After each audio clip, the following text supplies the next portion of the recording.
Hello everyone, and welcome back to my YouTube channel. In today's video, I'm going to be giving you all 20 different fall and Halloween crochet ideas.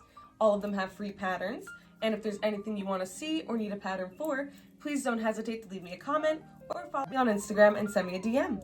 Let's get right into the video. School, for going out shopping, for going to the gym, or anywhere it is that you need to be in the colder months. So, we'll start off with this little guy I have here. And he is a stuffed animal, as you can see, stuffing on the legs, the head, but on the back, we have not only the book bag straps, but also this zipper here, so you can fill them up with all your stuff. So I figured for those back to school people, this is the perfect size to carry a couple books, a folder, and some pencils, as well as your phone. If you're loading up on stuff though, then you switch to something a little bit bigger. For example, I have these giant duffel bags. So these are what I use for the gym and for going out to anywhere for traveling. They come equipped with two nice chunky handles, one really big strap, as well as a long zipper down the middle. Now this is for commission, so it has some bright funky colors, but of course you can switch them up and have them however you like. When you open up the zipper like so, you'll see this cute little pocket on the inside. I have my tag here. But I like to include little pieces like this for keeping a wallet or some chapstick, just something small held down by a zipper. Another kind of bag that I would recommend for just anybody going out is my super classic star bag. So these you've probably seen all over the place, and my tutorial for them is here. This one I actually have a YouTube video for. And the whole premise of these sorts of things is you can line them on the inside.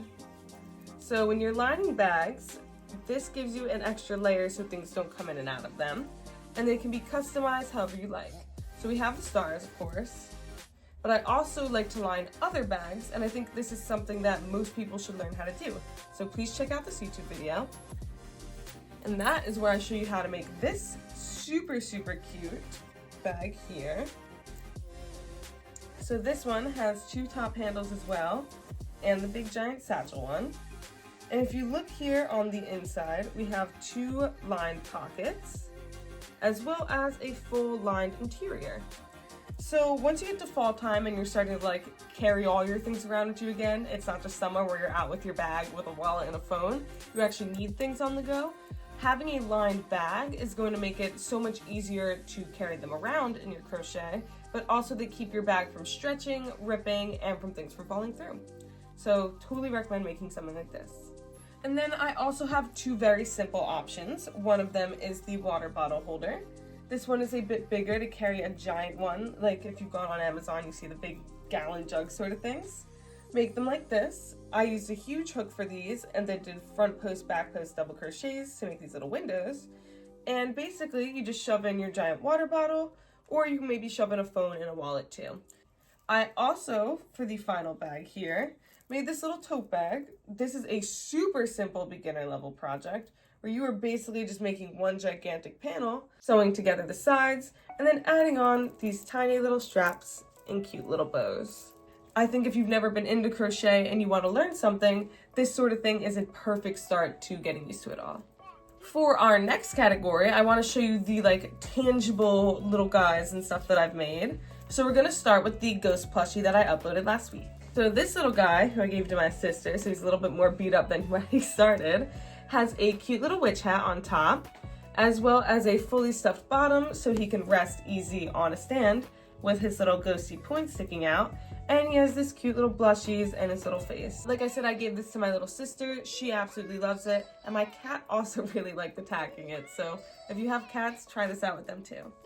Next up is something you've probably made a billion of if you've been into crochet, but I have these little coasters, and these ones are cute.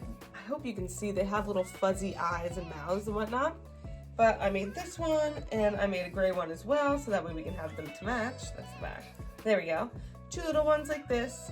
These are super simple if you've never done tapestry. I have a tutorial on that as well. And it kind of teaches you the basis of building something with half double crochets or single crochets, as well as doing color switching. For example, these pieces on the bottom here. So you can end up having one row with plenty of different changes. I also just began working on these spider webs, which you've probably seen a million different things in your time with the shawls and sweaters. But if you can see mine here, what I'm working on is making a thicker pattern. So this here ends up being a single crochet and these are chains here. So that way I can kind of hold it up into a mesh. So my plan is to end up making these giant bags out of them, which will be coming in maybe 2 weeks.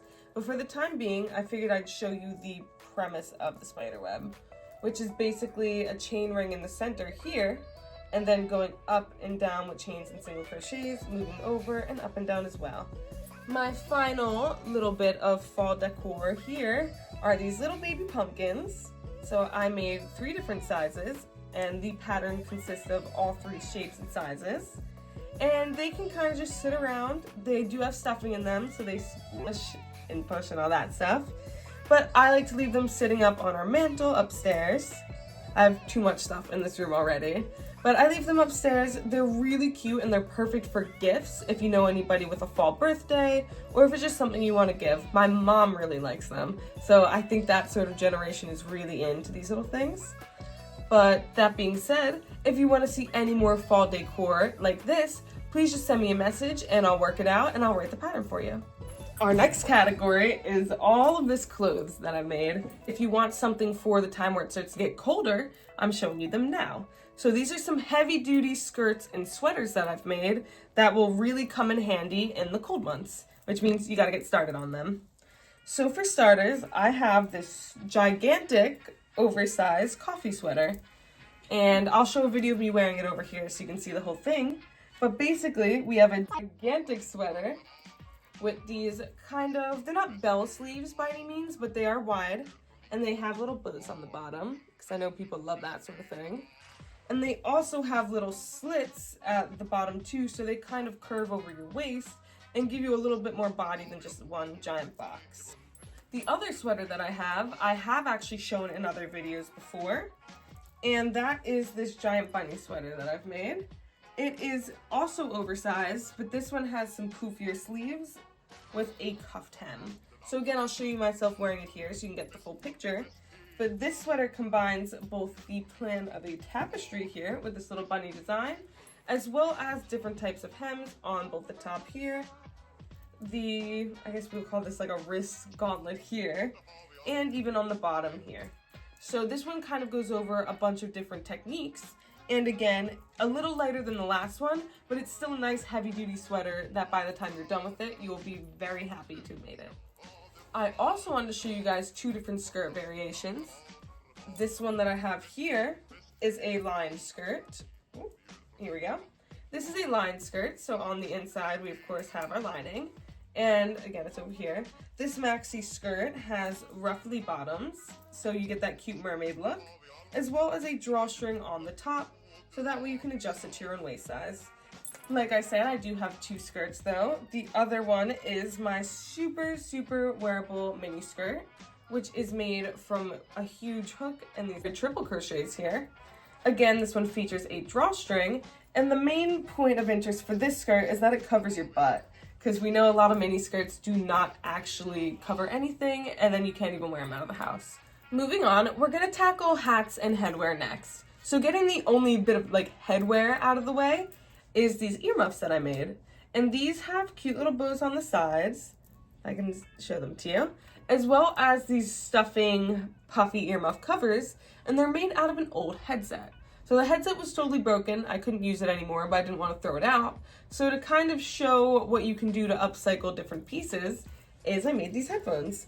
This does not have a written pattern because it was something that can't really be recreated. However, if you have a set of headphones or an old headband or something you want to turn into this, please let me know and we'll work on that pattern together. Super cute when they're on, and they keep you really warm since at least this pair is made from a heavy duty headset. So I really recommend looking around what you already have and seeing how you can change it with crochet. For hats themselves, I have this balaclava. I go on runs a lot during every season, and once we get into the fall and winter, it gets cold. So I recommend just something simple like this. We are just ribbing some half double crochets and double crochets together. And I'll even show you how to make this opening for your eyes and nose. Of course, you can even leave it bigger than that too and have your whole face out. But I make them specifically for running. So I just leave my eyes and nose out of them and I keep my mouth over here too. Of course, you can pull it up over your nose if you would like, depends on what you're doing. I also have cute little berets and beanie sort of things, like this one here. This is a very easy beginner pattern where you can learn how to make circles if you've never done so. It also features these cute little windows on the bottom that give you like a mermaidy trim, or maybe just mermaidy because this is blue, but they give you a cute trim and a nicer effect than just a regular beanie or a regular beret would. And again, this takes maybe an hour, maybe 2 hours, depending on how good you are at making circles and if you've made one before. Speaking of beanies though, I do have the totally classic regular old beanie.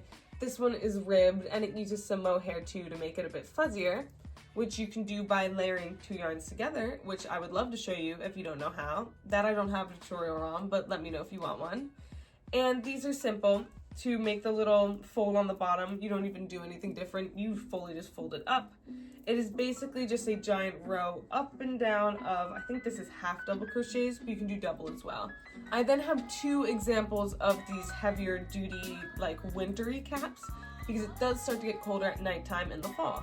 So for starters, I have, with the pom-pom of course, one of these cute little ear flappy beanies. This one is made to fit my head, but of course you can size them however you want.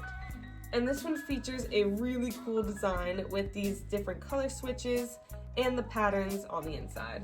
So to get this sort of expensive look, I recommend checking out how to do color switches here. And if you want the written pattern for this specifically, again, leave me a comment. I'm gonna say it a million times. Just ask me and I will make anything for you. And last but not least, we have what is probably my most favorite piece in my entire collection, which is this super cute cat ear beanie. And these feature some stuffed ears with the sparkly purple fabric, as well as lacy here and trim here to have a little bit of a headband and these cute braids going down. And if you get really close, you can see they have some safety pins in them, and I have some little piercings on the cat ears as well. This again is just a beanie with a couple extra steps, and I think it'll help you get inspired in the way of how to add to things you already know, so you can learn at a slower pace and make sure you really have your form down for things like making beanies, while still spicing it up a little bit and getting creative as you go. And with that, I want to thank you all so much for watching today's video. I hope something here inspired you, or if you want to see a tutorial that I didn't have listed, please, again, for the 1 millionth time, send me a message or a DM or a comment. I will make anything for you and we'll get anything done. I'll help you with questions and we'll get through any project you can imagine. So again, thank you all so much for watching, and I will see you next Tuesday. Bye-bye.